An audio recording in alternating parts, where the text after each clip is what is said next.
Hello students, I am Dr. Meenakshi Mahur, Assistant Professor, Zoology, Sri Savlaji Government College, Manfia, Chittorgarh. Today my topic is polymorphism in cylindrids. We have already discussed characteristics of cylindrid, classification of cylindrid, metagenesis, and today I am going to explain polymorphism in cylindrids. What is polymorphism? It is one of the phenomena in which there occur more than one type of individuals which are structurally and functionally different. They occur, these individuals occur within a population. So, occurrence in the same species of more than one type of individuals which differ structurally and functionally is known as polymorphism. Polymorphism is a Greek word. Poly means many, morphe is form. Polymorphism shows an efficient division of labor between several individuals. In cylindrids, which may be uh, single or colonial, there occur two main types of individuals or basic form or zooids. So, two basic zooids are polyp and medusa. Polyp are tubular body.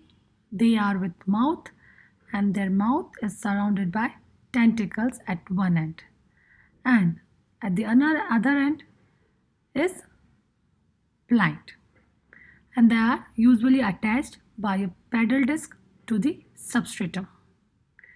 They are typically sessile. Polyps are concerned with feeding, protection, and asexual reproduction. Then medusa. Medusa are ball or umbrella shaped body. They are with marginal tentacles and their mouth is centrally located in a projection called manubrium on the ventral concave surface. They are generally motile or free swimming. They are concerned with sexual reproduction. But there are many other forms or zooids present in the cylindrids or in the class Hydrozoa. So after polyp or medusa, there are so many other zooids which are just modification of polyps and medusa. So first I'll explain modification of polyps. First is gastrozoid. Gastrozoids are feeding zooids. They are typical polyp with a mouth and surrounded by long tentacles. Another modification of polyp is a dactylozoid. They are protective polyp. They are without mouth and they are with long basal tentacle. Then third is a gonozoid, or we can say reproductive polyp or zooid. They are derived from polyp, they are modification of polyp and they produce sexual medusa or gonophores. Then modification of medusa. First is a nectophore or nectocalyx. They are swimming zooid or we can say swimming bell. They are with muscular bell and they are without manubrium or tentacle. They are modified for sexual reproduction. Then pneumatophore or just float. It is a bladder like medusa and it is filled with mixture of gases, and this float help the colony to float on the surface. Then phylozoid or bract. They are leaf-like zooid. They are studded with nematocysts and their main function is to protect other zooids or they serve to protect the colony. There is one more, gonophore, which bear gonads and they may be either male which produce sperm or female which produce ova. So these are some modification of polyp and medusa. Modification of polyps are gastrozoids, dactylozoids and gonozoids. And modification of medusa are nectophore, pneumatophore or phylozoid. Now, patterns of polymorphism in cylindrid. Degree of polymorphism varies greatly in different groups of hydrozoa. So these are some patterns. Usually there are three patterns of polymorphism. First is dimorphic, second is trimorphic, and third is polymorphic. Dimorphic. It is the simplest and the commonest pattern of polymorphism. And it is exhibited by many hydrozoan colonies like Obelia, Tubularia, and Campanularia. They are dimorphic, means di means two, morph means forms. So there are two types of or two basic types of zooids. First is a gastrozoid and second is gonozoid. Gastrozoid is also known as hydranth and they are concerned with feeding and second is gonozoid or blastostyle. They are with asexual budding and which form sexual medusa or gonophore. And such colonies which bear two types of individuals are called dimorphic and the phenomena is termed dimorphism. So here it is a Obelia. So you can see this is a gastrozoid or hydranth and these are gonozoids which are which are concerned with asexual budding with later form sexual medusa or gonophore. Now second pattern is trimorphic. Some forms like Plumeria are trimorphic. In them there are three types of zooids. Besides gastrozoid and gonozoid, they have also third type of individual or form which is known as dactylozoid. Gastrozoid is concerned with feeding, gonozoid or blastostyle concerned with reproduction, but dactylozoids are defensive polyp. They are functionally non-feeding.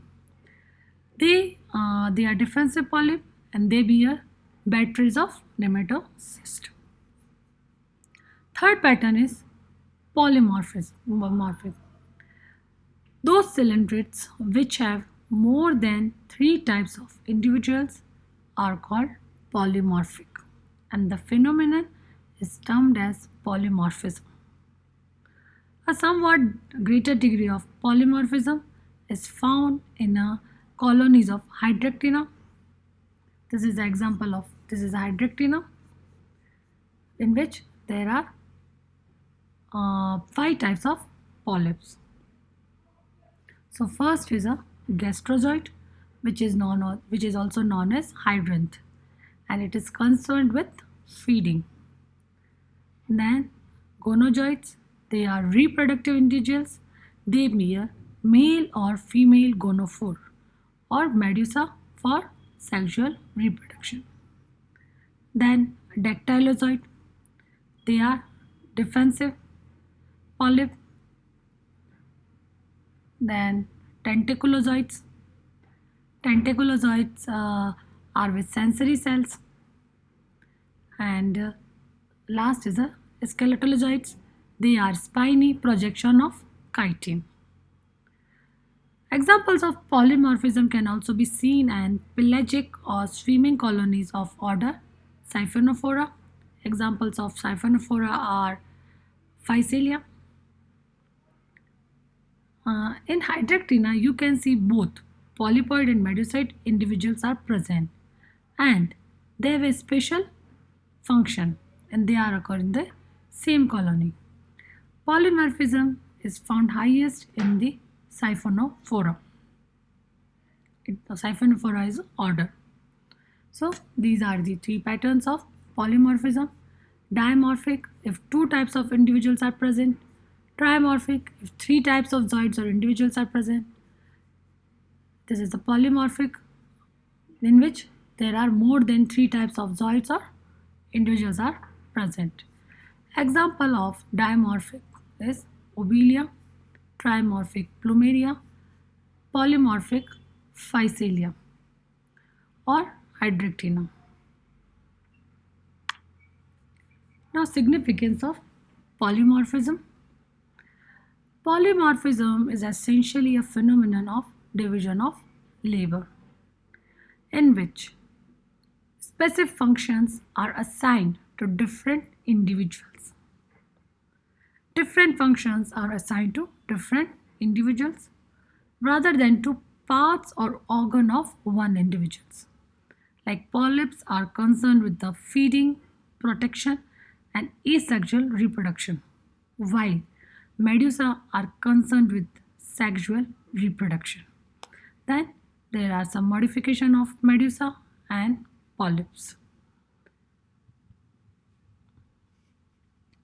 So today I discussed first what is definition of polymorphism. Polymorphism means the occurrence of more than one type of structurally and functionally different individuals in the same species within a population of with a population of one species. This phenomenon is called polymorphism. Then there are two basic forms of cylindrids, which are polyp and medusa. Polyp are concerned with the feeding, protection, and asexual reproduction, while medusa are concerned with sexual reproduction. Then there are modification of polyp and medusa. Modification of polyp are gastrozoids, dactylozoids, or gonozoids. Modification of medusa are nectophore, pneumatophore, or phylozoid. Then polymorphism, patterns of polymorphism. The colony may be dimorphic, trimorphic, and polymorphic. Example of dimorphic is Obelia because in them there are two types of zooids, gastrozoids and gonozoids.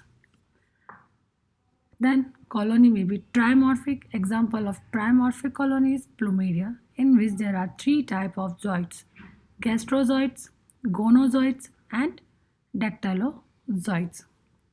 Then polymorphism, polymorphic colony. The example of polymorphic colony is the Physalia, Hydractina, in which there are more than three types of zooids, gastrozoids, gonozoids, dactylozoids, tentaculozoids, or skeletalozoids. So here you can see example of Hydractina, in which there is a gastrozoid, this is a gonozoid, there is a dactylozoids, and tentaculozoids and skeletalozoids are also present, which is not shown in this diagram. So there are different views about origin of polymorphism.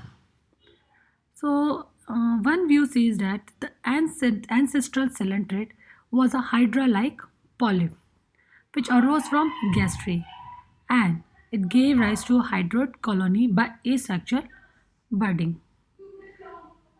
In the sessile colony, some polyps get modified into medusa and they do sexual reproduction and lead pelagic life.